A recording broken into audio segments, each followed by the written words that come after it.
अस्सलाम वालेकुम।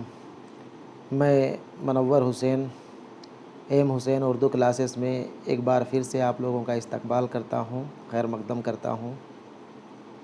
इधर कुछ दिनों से JSSC CGL और साथ ही झारखंड प्राइमरी टीचर्स 6 to 8 के सिलेबस को हम लोग लगातार देख रहे हैं। पिछले दिनों मिर्ज़ा गालिब के मुतल्लिक़ बनने वाले इम्पोर्टेंट सवालात देखें। आज आप मिर्ज़ा गालिब की पहली गज़ल जो आपके निसाब में शामिल है उस गज़ल को देखेंगे। गज़ल के मुतल्लिक़ बहुत ज़्यादा तफसील से तशरीह नहीं की जाएगी, चूँकि मैंने पहले भी बताया था कि तशरीह आपको करने के लिए इम्तहान में नहीं पूछा जाएगा।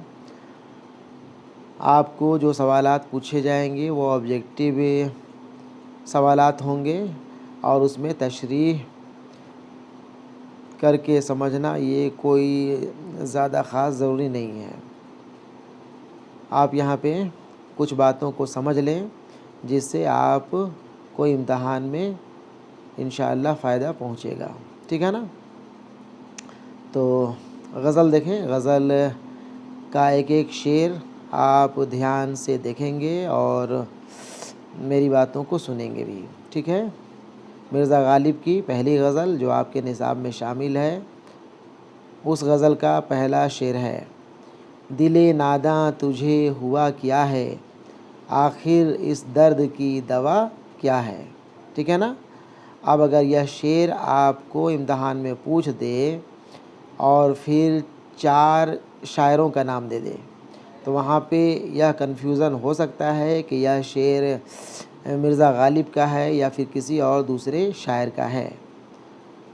इनके शेर को समझने का या हम कहें कि शायर को पकड़ने का सबसे आसान तरीका यही होगा कि आप गज़ल के रदीफ़ को समझ लें, गज़ल के रदीफ़ को पहचान लें। जैसे यहाँ पे जो शेर है, दिले नादां तुझे हुआ क्या है, आखिर इस दर्द की दवा क्या है। यहाँ पे देखें आपको दोनों मिसरे में आखिर में क्या है दोनों मिसरे में दिखाई पड़ता होगा और यही क्या है आपका इस गज़ल का रदीफ़ है, ठीक है ना। आप सिर्फ इतना याद रखें गज़ल का रदीफ़ क्या है और उसके साथ शायर का नाम जोड़ लें। क्या है डैश दे करके लिख लें मिर्ज़ा गालिब। क्या है वाला जो भी शेर आपको इम्तहान में पूछे आप आसानी से समझ सकते हैं, आप क्वेश्चन का आंसर सही कर सकते हैं। कोई भी शेर आप नीचे देखें, जैसे ये तो गज़ल का पहला शेर था, दिले नादां तुझे हुआ क्या है, आखिर इस दर्द की दवा क्या है, ठीक है। क्या है दोनों मिसरे में आया और जिस शेर के दोनों मिसरे में रदीफ़ आए वो शेर मतला का शेर हुआ करता है, वो गज़ल का पहला शेर हुआ करता है, ठीक है ना। तो आप इसे भी जान लें कि दोनों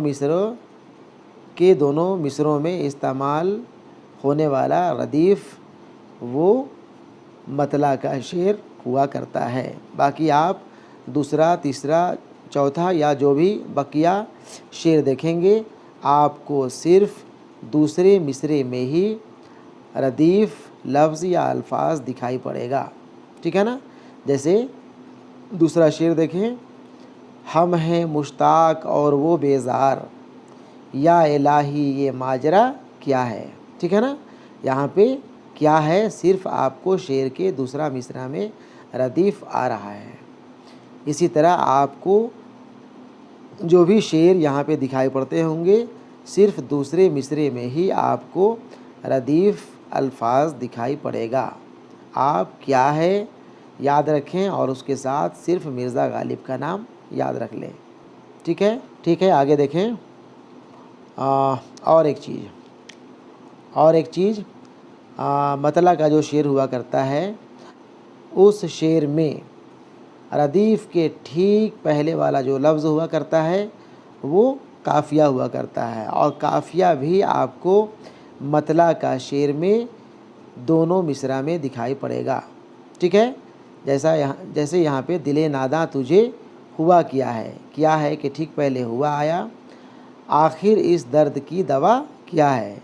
दूसरे मिसरे में क्या है कि पहले दवा लफ्ज़ आ रहा है। ठीक है, तो ये हुआ और ये दवा, ये दोनों काफ़िया हैं। ठीक है ना। काफ़िया भी आपको बाकी जितने भी शेर या अशार हैं उसमें सिर्फ़ और सिर्फ दूसरे मिसरे में ही रदीफ़ के पहले पहले काफ़िया दिखाई पड़ेगा। ठीक है, तो इसे आप समझ लेंगे। ठीक है, आगे देखा जाए, एक एक शेर को देख लिया जाए। इसे मैं नहीं समझता कि आप लोगों को समझने में कोई ख़ास परेशानी होगी। और फिर से मैं कह रहा हूँ कि तशरीह करके पढ़ना या मानी के साथ शेर को समझना ये आपके ऑब्जेक्टिव इम्तहान के लिए कोई ख़ास ज़रूरी नहीं है। ठीक है, एक बार हम गज़ल पढ़ देते हैं, आप इसे ध्यान से सुन लें। ठीक है, तीसरा शेर देखें। मैं भी मुँह में ज़बान रखता हूँ, काश पूछो कि मुद्दआ क्या है।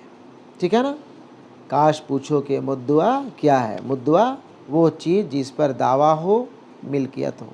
ठीक है, अगला शेर देखें। अगला शेर है, जबकि तुझ बिन नहीं कोई मौजूद, फिर ये हंगामा ए खुदा क्या है।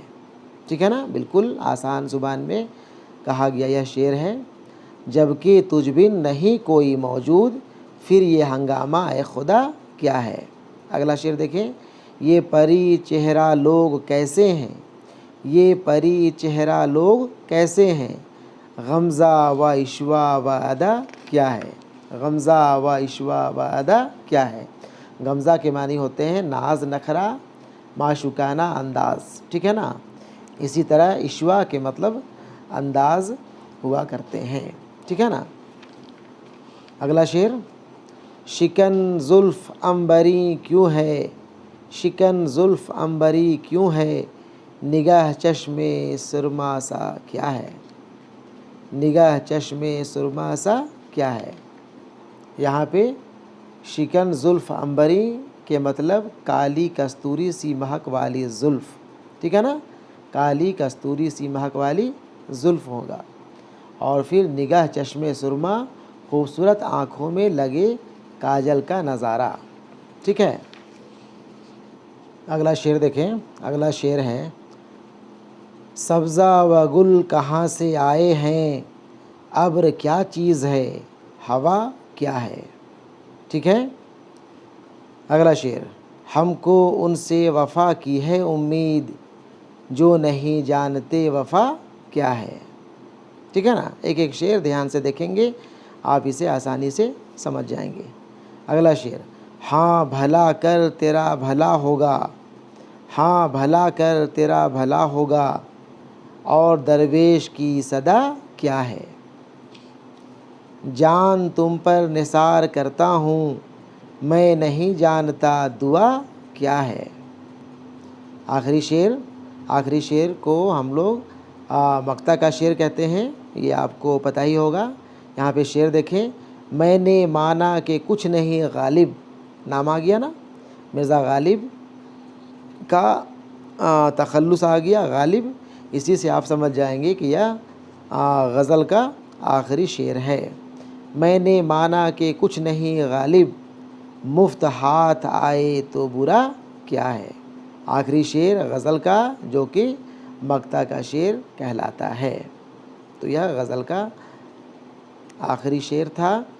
और ठीक है, इस तरह से आप ज़हन में रखेंगे, क्या है वाला जो भी शेर आपको इम्तहान में दिखे, आप समझ जाएंगे कि वो गज़ल या फिर शेर मिर्ज़ा गालिब की गज़ल से माखूज़ है, मिर्ज़ा गालिब की गज़ल से दिया हुआ शेर है।